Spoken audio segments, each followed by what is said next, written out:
Hello everyone, क्या आप भी पचमढ़ी जाना चाहते हैं और आपके मन में बहुत सारे सवाल हैं कि कैसे जाएं और कहाँ रुकें, किस मौसम में पचमढ़ी जाना बेहतर होगा। तो डोंट वरी, इन सब सवालों का जवाब आपको इस वीडियो में मिल जाएगा। सतपुड़ा की घनी वादियों में बसा पचमढ़ी आपको सभी मौसम में वेलकम करता है। जी हाँ, आप पचमढ़ी किसी भी मौसम में जा सकते हैं, हालांकि आप पीक गर्मी में अवॉइड कर सकते हैं। भोपाल से पचमढ़ी जाने के लिए बेस्ट तरीका है कि आप पहले पिपरिया रेलवे स्टेशन तक पहुंच जाएं और वहां से आप चाहें तो जिप्सी हायर कर सकते हैं या शेयरिंग कैब भी चलती है। हालांकि आप बस भी इस्तेमाल कर सकते हैं। बस के चार्जेस थोड़े कम होते हैं, जिप्सी आपको 1000 तक में मिल जाती है। पिपरिया से पचमढ़ी तक का रास्ता बहुत ही खूबसूरत है। टेढ़े मेढ़े रास्तों के बीच में चलती आपकी गाड़ी आपको बहुत ही रोमांचित कर देती है।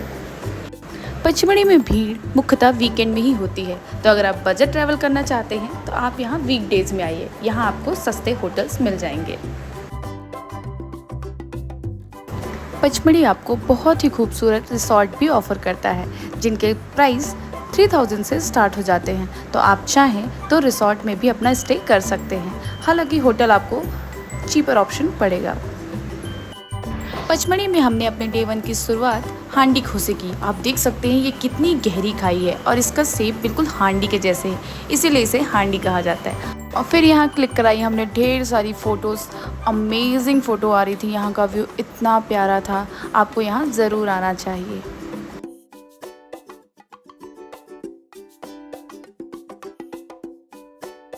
हांडी खो के बाद हम आ गए गुप्त महादेव और बड़ा महादेव के दर्शन करने। गुप्त महादेव के लिए एक बहुत ही पतली सकरी सी गुफा है, जिसके अंदर से आपको जाना पड़ता है। बड़ा महादेव के अंदर भी 2 बड़ी गुफाएं हैं, जहाँ पे टेम्परेचर बहुत ही लो रहता है और आपको वहाँ पे बहुत ही डिफरेंट फीलिंग आने वाली है। पचमढ़ी में घूमने के लिए पब्लिक ट्रांसपोर्ट बहुत ही कम इस्तेमाल होता है। आप यहाँ पे जिप्सी या कैब हायर कर सकते हैं। कैब का चार्जेस आपको अप्रॉक्सीमेट 1200 पर डे के अराउंड पड़ता है। आप चाहें तो स्कूटी भी हायर कर सकते हैं। स्कूटी का चार्ज 500 से 600 के अराउंड रहता है।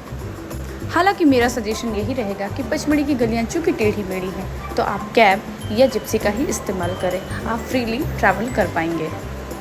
और अब हम आ चुके हैं इको पॉइंट और प्रदर्शनी पॉइंट पे। आपको पता है, यहाँ पे ज़ोर से आवाज़ लगाने पे आपकी आवाज़ रिपीट सुनाई देती है। जी हाँ, हमने ट्राई किया और ये सच में होता है।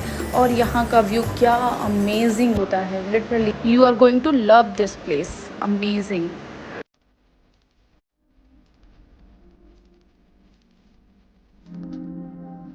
उसके बाद हम लंच करने आ गए इस खूबसूरत से रेस्टोरेंट में, जिसका नाम है बेटा बावर्ची। यहाँ का फूड और एम्बियंस बहुत ही अमेजिंग है। लंच करने के बाद हम आ गए पांडव केव्स में और यहाँ पे फ्लावर, ओ माय गॉड, इतने सुंदर सुंदर फ्लावर पांडव केव्स में थे कि आपका दिल ही खुश हो जाने वाला है।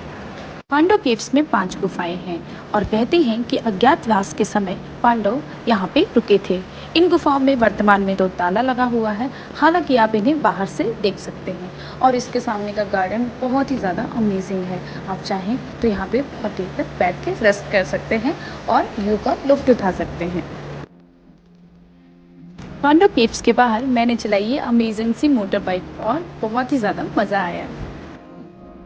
पांडव केव्स के बाद हम आ गए बोटिंग करने। बोटिंग करने के लिए आपको यहाँ लाइफ जैकेट पहनना होता है, क्योंकि इस तालाब की गहराई ज़्यादा है। और आप यहाँ पे जिप लाइन भी इंजॉय कर सकते हैं, हालांकि हमने वो पार्ट स्किप किया।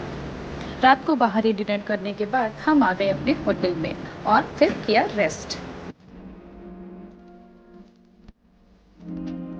पचमढ़ी में हमारे डे 2 की शुरुआत हुई बाइसन रिसॉर्ट से। बाइसन रिसॉर्ट में आपको उन प्लेसेस में जाने के लिए परमिट मिलता है जो कि फॉरेस्ट के रिस्ट्रिक्टेड एरिया हैं। इसमें धूपगढ़ और बी फॉल भी शामिल है। बाइसन लॉज में एक प्यारा सा म्यूजियम है, जहाँ पे आपको ज़रूर जाना चाहिए। आपको यहाँ पे पचमढ़ी के वाइल्ड लाइफ और फ्लोरा और फौना के बारे में जानकारी मिलती है। जिप्सी और परमिट का टोटल कॉस्ट आपको 3200 के अराउंड पड़ता है और ये परमिट लेने के बाद हम निकल गए अपनी जिप्सी की सवारी से।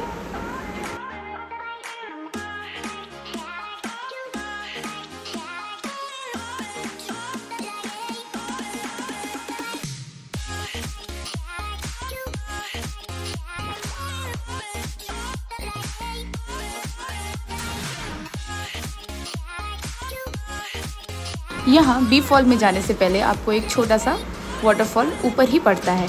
यहाँ पे बहुत छोटी छोटी फिशेस हैं जिसमें अगर आप पैर डाल दें तो आप फ्री में पेडिक्योर करवा सकते हैं। और यहाँ का पानी बहुत ही ठंडा था। हम गर्मी में गए थे तो हमें बहुत ही ज़्यादा मज़ा आ रहा था।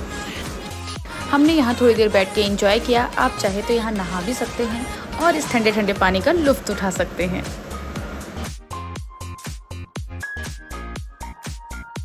और फिर ये 300 सीढ़ियाँ उतरकर हम पहुँच गए बी फॉल।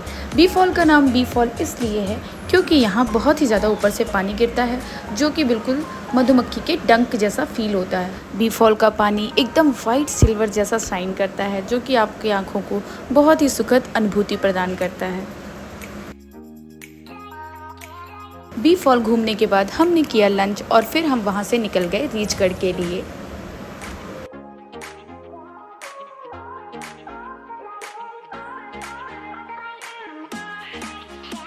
रीछगढ़ सेडिमेंट्री रॉक से बनी केव्स का बहुत ही खूबसूरत एग्जाम्पल है।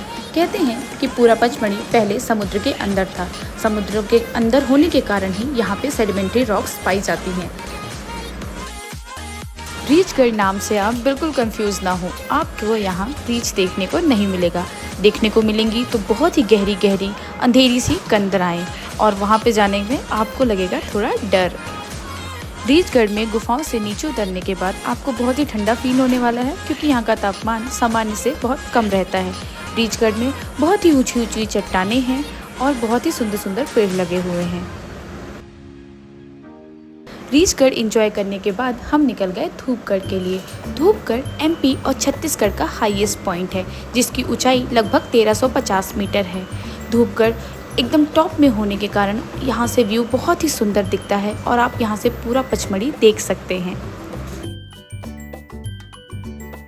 जब हम धूपगढ़ पहुँचे तो वहाँ बहुत ही ज़्यादा धूप थी, इसलिए हमने धूपगढ़ को पहनाया चश्मा और क्लिक कराई ढेर सारी फ़ोटोज़। उसके बाद हमने सनसेट का वेट किया।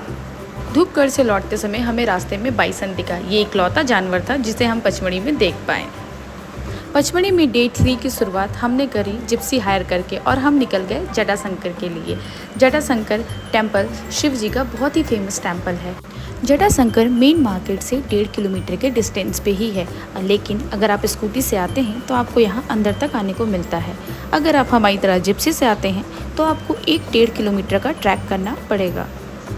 जटाशंकर मंदिर अंदर गुफाओं में स्थित है जहाँ थोड़ा थोड़ा पानी भी भरा रहता है। आपको यहाँ पे एक कुंड देखने को भी मिलेगा। और दोस्तों, इस प्रकार देखते देखते हमारा पचमढ़ी का सफ़र अपने अंतिम पड़ाव में पहुँच चुका है। डे 3 में हमने सिर्फ जटाशंकर एक्सप्लोर किया और निकल पड़े क्योंकि हमारी ट्रेन थी। और इस प्रकार दोस्तों, पचमढ़ी के प्राकृतिक सौंदर्य की यादें अपनी आँखों में सजाकर हम पचमढ़ी से पिपरिया की ओर रवाना हो गए। आई जस्ट होप कि पचमढ़ी से रिलेटेड आपके सारे डाउट इस वीडियो में क्लियर हो गए होंगे। अगर आप चैनल में नए हैं तो चैनल को सब्सक्राइब ज़रूर करें।